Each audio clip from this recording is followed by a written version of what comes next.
Some things on the internet are not meant to be found. They lurk in the shadows, waiting. Some of you reached out after the last video.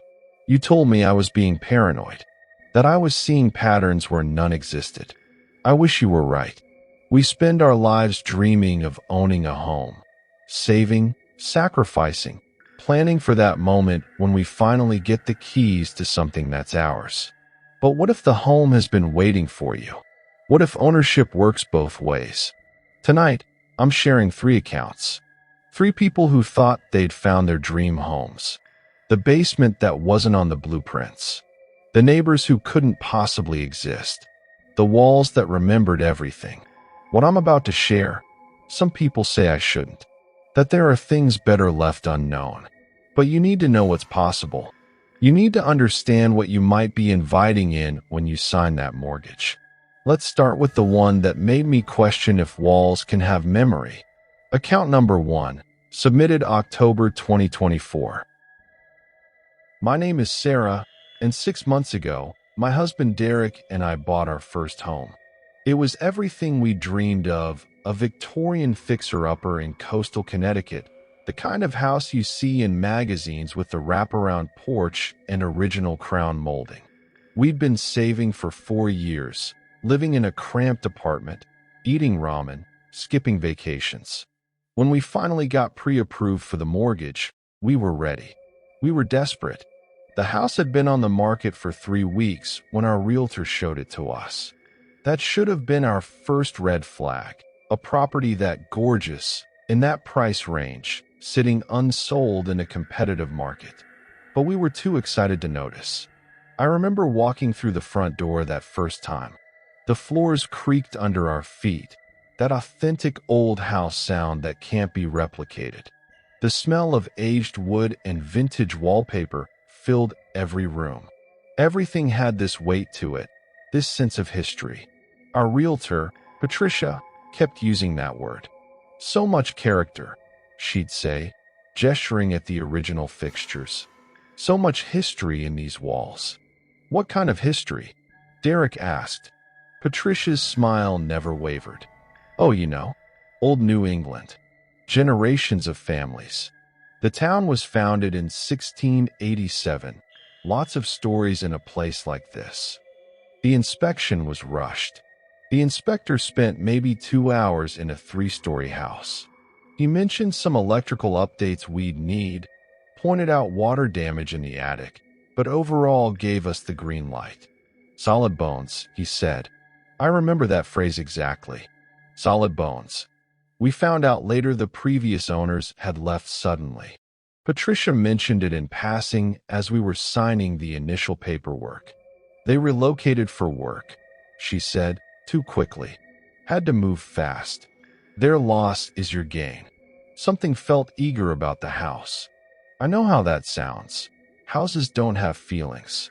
But I swear, standing in that living room with late afternoon sun coming through the bay windows, we should have asked more questions. But we were too excited. Too naive. It was Derek who found the basement door 2 days after we moved in.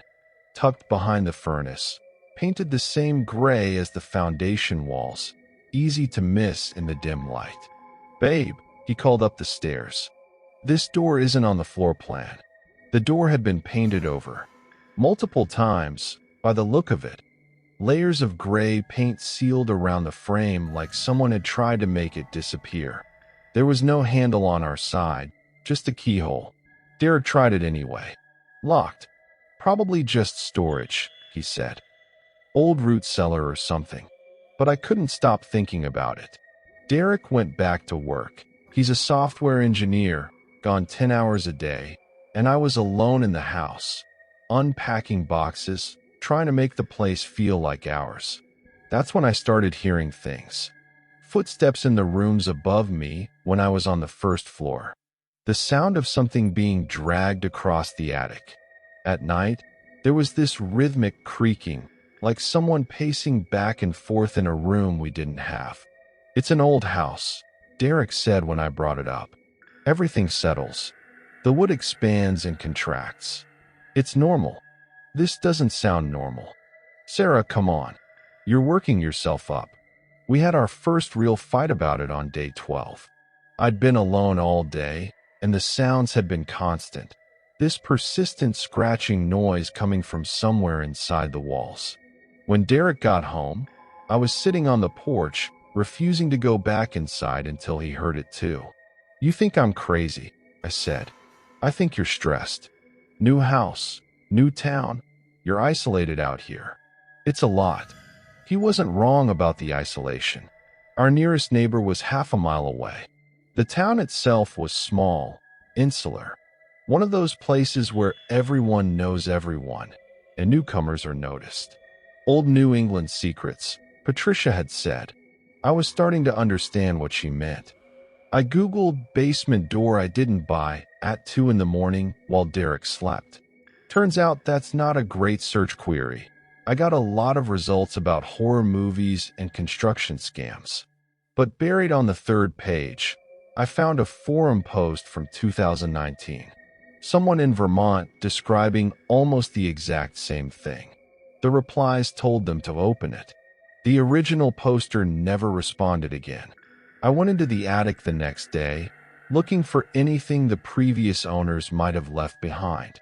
I found a box of old newspaper clippings, yellowed and brittle.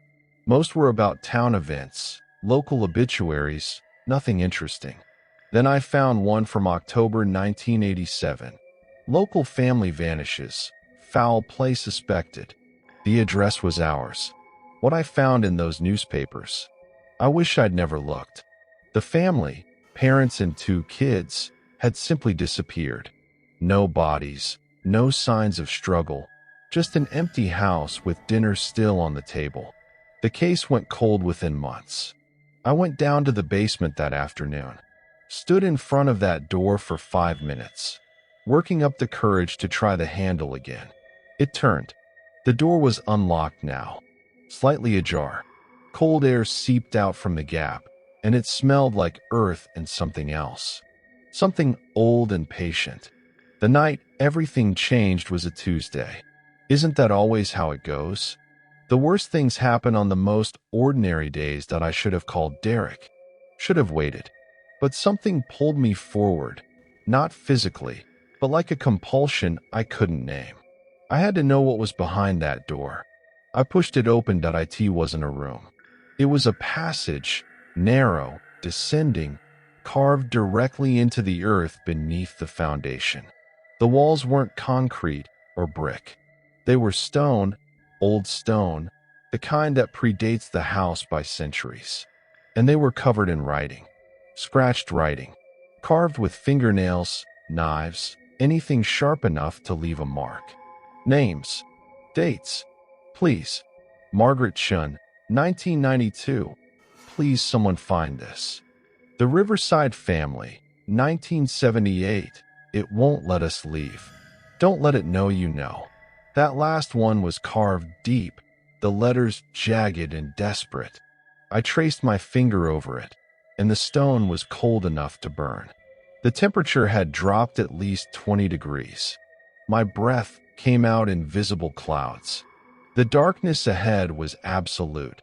My phone's flashlight seemed to die after 10 feet, swallowed by something thicker than shadow. The wrongness of it pressed against my chest, making it hard to breathe. Every instinct screamed at me to run, but I kept reading the walls. Dates going back to 1823, 1847, 1901, 1935, dozens of names, dozens of families. The house had been standing for over 300 years, and it had been collecting people the entire time. Not haunted, not possessed, something worse. The house was alive, and it was hungry. I found recent dates: 2011, 2015, 2019, that matched the forum post I'd found. And then, carved in fresh scratches, still showing stone dust on the ground below. 2024, Miller family. It has our daughter. The previous owners. They hadn't left for work. They'd been taken, and they'd tried to warn whoever came next. Sarah? Derek's voice called from upstairs, muffled by distance and walls. "Babe, where are you?" "Dinner's ready." I started to turn back, relief flooding through me. He was home. We could leave, right now, tonight. We could. "Sarah." The voice came from deeper in the passage. Ahead of me, in that consuming darkness. Derek's voice. The exact same tone, the exact same inflection. "Sarah, come here. I found something." Two voices. One upstairs in our kitchen. One down here in the dark, in a passage that shouldn't exist, speaking with my husband's voice. Every home has a history, but some homes are history, repeating. A cycle that feeds on whoever's foolish enough to believe in dreams and mortgages and fresh starts. The voice in the darkness called again. "Sarah, please, I need you." I ran. God, I ran. But here's what they don't tell you about haunted houses. They don't tell you that the house can change. I sprinted up those basement stairs, but they kept going. 10 steps became 20, became 30. The walls pressed inward, the air thick as water. Doors slammed throughout the house, every exit sealing itself. I could hear the locks turning, one after another, a symphony of metal clicking into place. When I finally reached the main floor, the hallway had stretched. Our modest Victorian had become a labyrinth. Rooms I'd never seen before branched off in impossible directions. The wallpaper was different, older, peeling, marked with water stains that looked like reaching hands. "There you are." Derek stood in the kitchen doorway, smiling, but his eyes were wrong. Too dark, pupils blown wide enough to swallow the iris. His movements were just slightly off-tempo, like a video with the frame rate dropped. "Are you okay?" he asked, and his voice had an echo to it. A hollow quality. "You look scared. We need to leave. Right now. But we just got here." His smile widened. Too wide. "We're home." I grabbed a chair and threw it through the living room window. The glass shattered outward, and I didn't think. I just jumped. Landed hard on the porch, something in my ankle giving way with a crack. I limped to the car, started the engine with shaking hands. Derek, or whatever was wearing Derek, stood in the broken window, watching.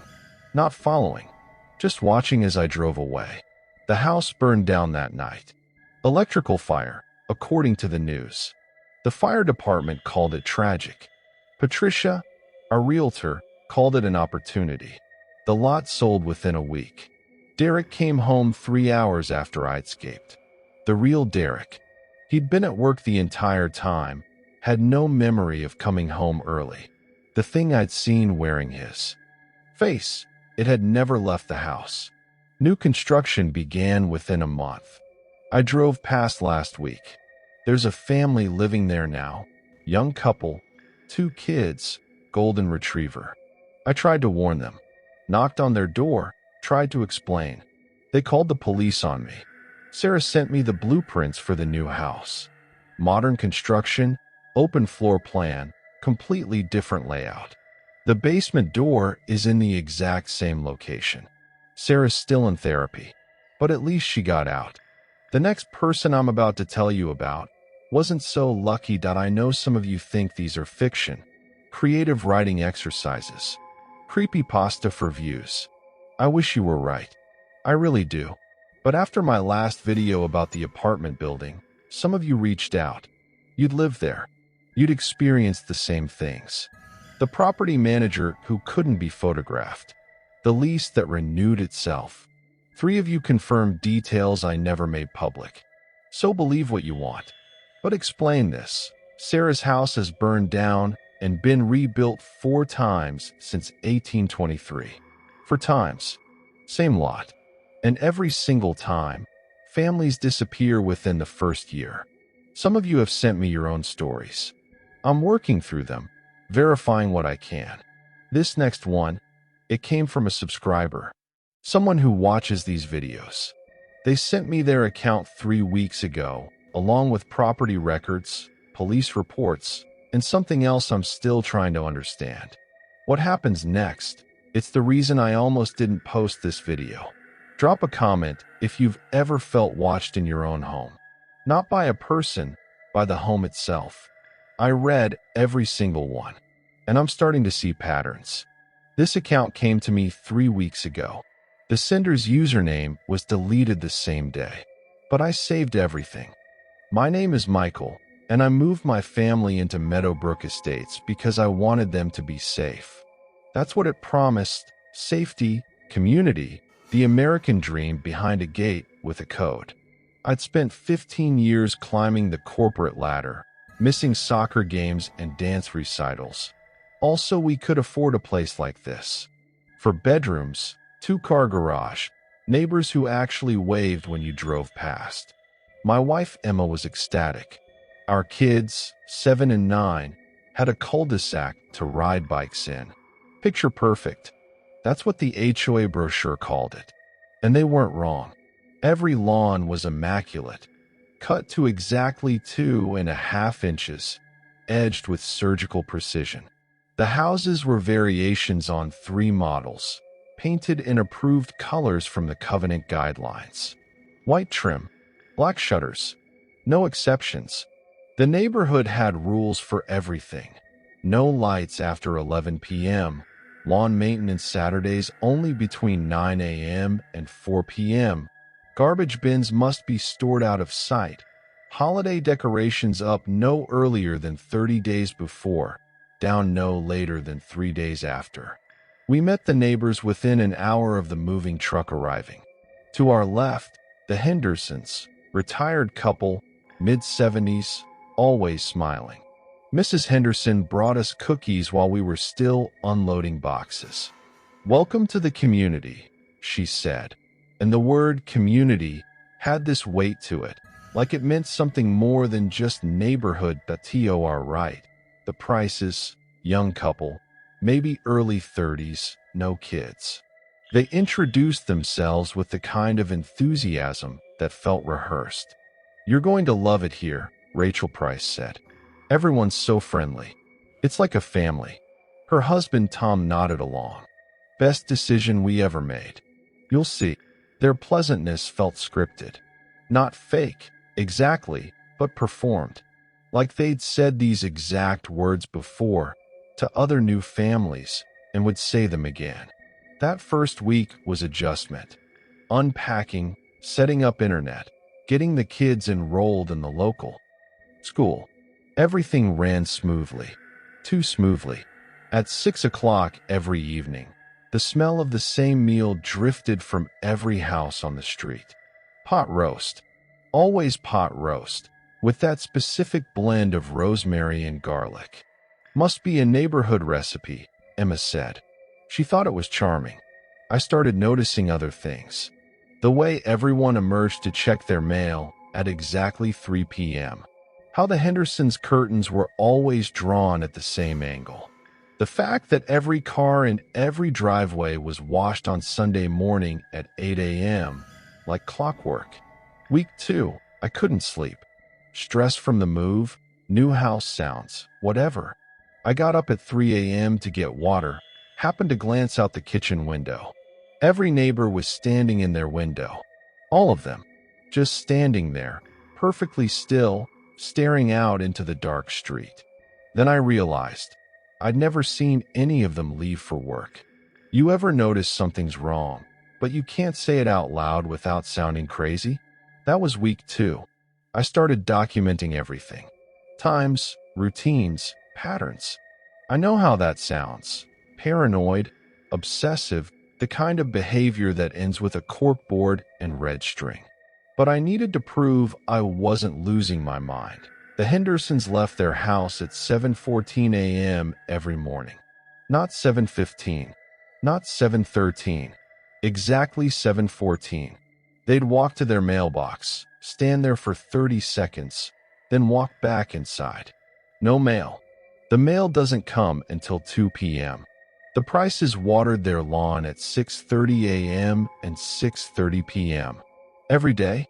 Even when it rained at 18 noon, every single person on the street came outside.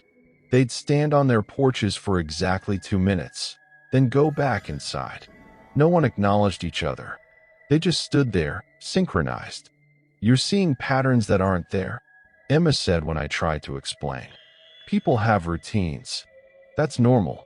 This isn't routine. This is choreography. You're stressed. New job, new house. Then explain why everyone checks their mail at the exact same time. We fought about it. Really fought. She thought I was having some kind of breakdown. Maybe she was right. Maybe I was. But I couldn't stop watching. I set up cameras. Told Emma they were for security, which wasn't entirely a lie. I positioned them to cover our front door, the street, the neighbors' houses. The footage from that first night made my hands shake. At 2:47 a.m., doors opened up and down the street. Every door, every house. The neighbors emerged in their pajamas and walked to the center of the cul-de-sac. 32 people forming a perfect circle. They stood there for 11 minutes, completely still, and then they began to move. Not dancing, but something synchronized. Ritualistic. Their mouths moved in unison, but the camera picked up no sound. And their faces, God, their faces on the footage were wrong. Distorted. Features shifting and blurring like the camera couldn't quite focus on them. Like whatever I was looking at wasn't entirely human. I filed an HOA complaint the next morning. I was grasping at straws, trying anything to feel like I had some control. I wrote, concerned about overnight disturbances. Need clarification on community guidelines. They responded within an hour. The email said, we're aware. This has been addressed. Welcome to the community. That's when I started digging into the house's history. Property records, previous owners, anything I could find. Our house had been sold 4 times in 8 years. Every family stayed less than 12 months. The one before us, the Hendersons, no relation to our neighbors, family of 4. They'd vanished in 2023. No forwarding address. No social media presence after June. Case opened. Never solved. I found something else in the attic. Wedged behind the insulation, a diary. Purple cover, pages filled with teenage handwriting. The previous family's daughter. I read the whole thing in one sitting. Most of it was normal. School drama, crushes. Angle. Hello, Michael, Mrs. Henderson said. Her voice was warm, grandmotherly. We thought it was time we had a proper conversation. About what? About joining the community fully. Tom Price stepped forward. You've been watching us. We appreciate the curiosity. It shows you're paying attention. My mouth went dry. I don't know what you're talking about. Yes, you do. This came from all of them at once. 32 voices speaking in perfect unison. The sound rolled over me like a wave, pressing against my chest. Then Mrs. Henderson again, solo, gentle. We've been here since the beginning, Michael. Keeping this place safe. Keeping it pure. But it only works if everyone participates. Beginning of what? The community. They said it together again, and this time I could see it. Their mouths moving in exact synchronization, their breathing aligned. Even their blinks happening at the same microsecond. We're all family here, Michael. We take care of each other, protect each other. But that requires commitment. Rachel Price smiled. Others have joined before you. The Martins, the Chens, the Henderson family, your predecessors. They understood eventually, some faster than others. What happened to the family that lived here before us? They joined. Mr. Henderson's voice was kind, patient. They're still here. Part of the community. Part of us. The way he said us made my skin crawl, like it wasn't plural, but singular. One entity wearing 32 faces. I'm not interested, I said, and started to close the door. Tom Price's hand caught it. His grip was wrong, too strong, fingers too long. We're not asking, Michael. We're inviting. There's a difference. but the invitation won't come again. And if I refuse? The smiles never faltered. Mrs. Henderson spoke softly. The community takes care of its own. We protect what's ours. But we don't tolerate outsiders. People who don't belong, they tend to leave, one way or another. Some leave on their own, Rachel added.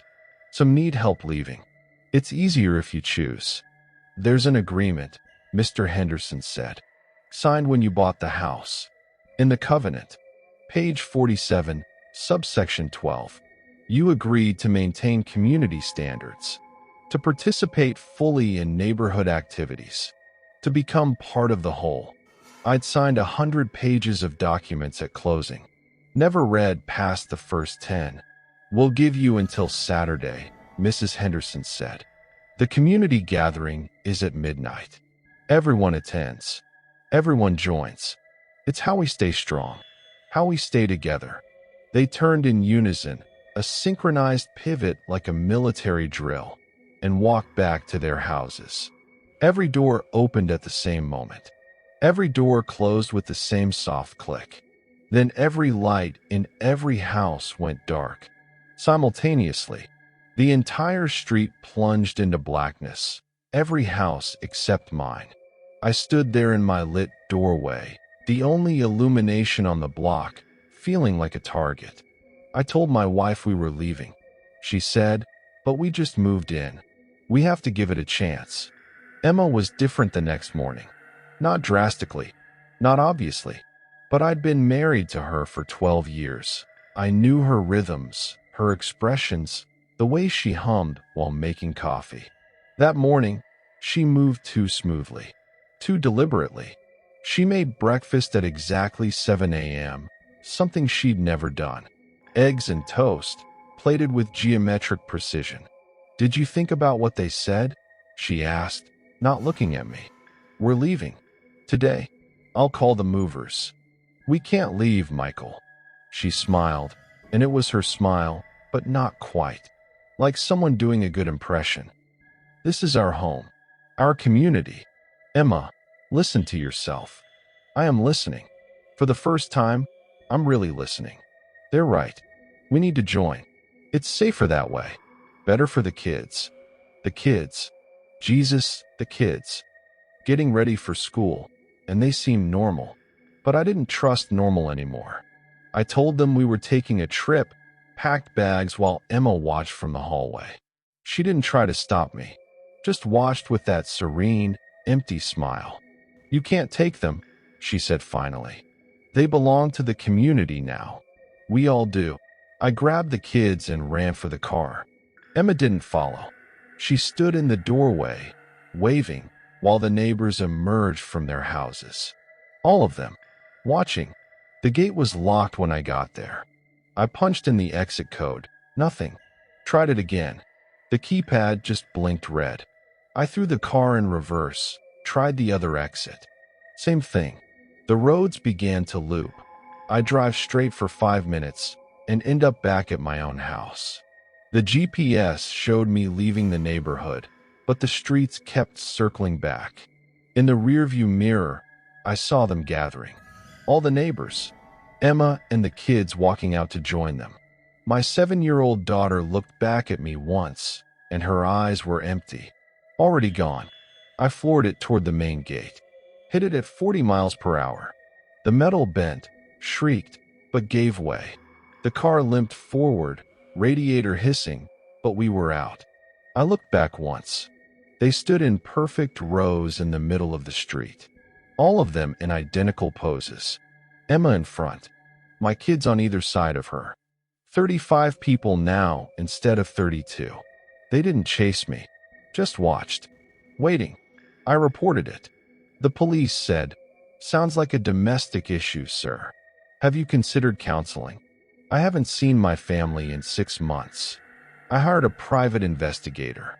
He went to the neighborhood to observe, to document. He never came back. His car is still parked on the street. I can see it on Google Maps satellite view, updated last week. I found the original HOA charter in county records. It's dated 1823. The neighborhood was incorporated in 1997. The community shouldn't exist. Michael sent me the address. I won't share it, but some of you will find it. You'll search for gated communities with impossible histories. You'll find property records that don't make sense. Don't go there. 2 stories down. 1 to go. This last one, it's why I almost didn't make this video. Because it's still happening. Right now, I need to be careful how I say this. I've received messages from sources I trust, from people who know more than I do, warning me not to share this next account. That some things are better left alone. That documentation can make it worse, can spread it somehow. But you're here because you want to know. Because you felt it too, maybe. That sense that something's wrong with the place you live. That feeling of being watched by the walls themselves. If you recognize the details in this next story, don't say the address in the comments. Don't confirm the location. For your own safety. Remember the pattern from the apartment building video? The way it spread from unit to unit? This is worse. This doesn't stay contained. I've posted screenshots of property records in the community tab. If you're brave enough to look. If you want to verify what I'm telling you, that I can't give you my name. I can't tell you where this house is. But I need someone to know what happened. What's still happening? My partner and I bought a foreclosure last spring. A 1960s ranch style in what used to be a decent neighborhood. The kind of place that's seen better days, but has potential. We're house flippers. Buy low, renovate, sell high. We'd done 6 properties in 3 years. This was supposed to be number 7. The house had been empty for 18 months. Bank owned, price to move. The listing mentioned it was built on an old estate, land that had been in private hands since the 1800s. We didn't think much of it. Old land, old house, good bones. The usual story. Demo started on a Monday. We were taking the living room down to studs, outdated paneling, water-damaged drywall, the works. I was prying off a section of wall when something fell out from behind it. A child's shoe. Small, leather, the kind from maybe the 1940s. Worn at the toe. Must have fallen down from the attic, my partner said. But there was no attic access in that wall. And the shoe wasn't just behind the drywall. It was integrated into it. Pressed into the insulation like it had been grown there. The leather had merged with the fiberglass, fibers woven through the material. We kept pulling down walls. Kept finding things. Clothes. Photographs. Toys. A wedding ring embedded in a 2x4. A diary page sealed inside the drywall itself.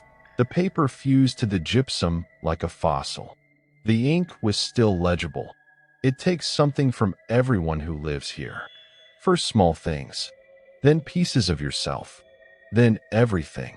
The smell hit us around hour 3 of demo. Decay, but old decay. Not rot, exactly. More like the concentrated essence of time itself, of things forgotten and absorbed. This is insane, my partner said. Someone was hiding stolen goods in the walls. But that didn't explain how they were integrated. How a photograph from 1923, we could read the date on the back, could be physically merged with drywall from a house built in 1967. The timeline didn't work. The physics didn't work. That we should stop, I said. We're in too deep financially. We used everything for the down payment. That was true. We'd leveraged our last 3 flips to afford this one. Walking away meant bankruptcy. Then we found the photographs. Hundreds of them, stuffed inside the wall cavities like insulation. Different eras, 1930s, 1950s, 1970s, 1990s. Different families, different clothes, different cars in the backgrounds. But the same man appeared in dozens of them.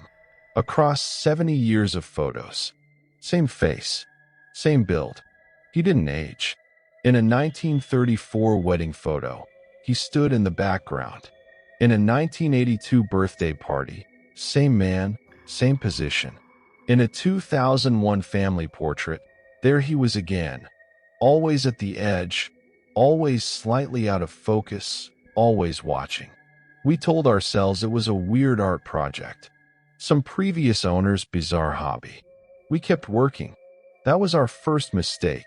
Small things at first, a screwdriver, a utility knife, my partner's favorite hammer. We'd set something down, turn around, and it would be gone. We blamed each other, blamed fatigue, blamed the chaos of renovation. Then we'd find them again during demo, embedded in walls we hadn't opened yet. My screwdriver pressed into a stud like it had always been there, rust patterns suggesting decades of age. Then it was personal items. My phone vanished from my pocket. I tore the house apart looking for it, finally gave up, and bought a new one.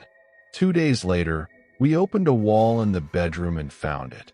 My phone, sealed inside the drywall, screen cracked, showing my last text message from 3 days ago slowly fading like old ink.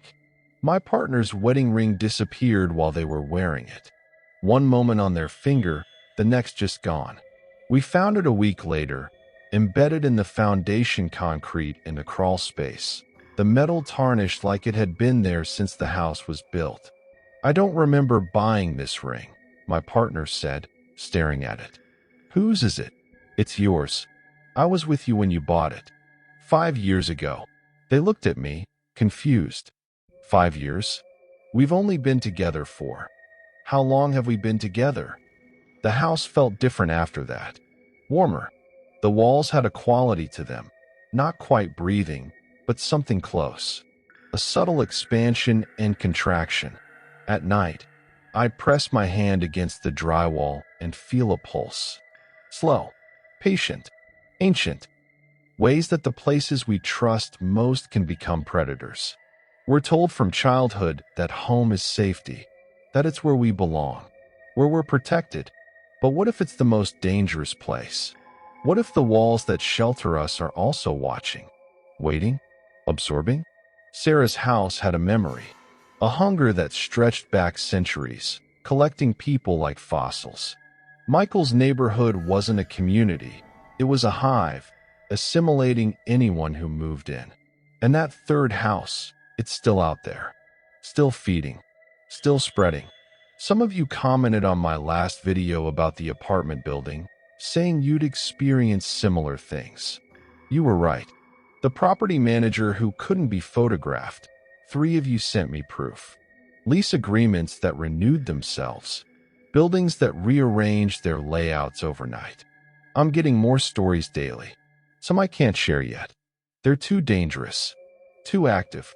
But I'm documenting everything. Cross-referencing addresses, architectural firms, construction dates. There are patterns, connections you wouldn't believe.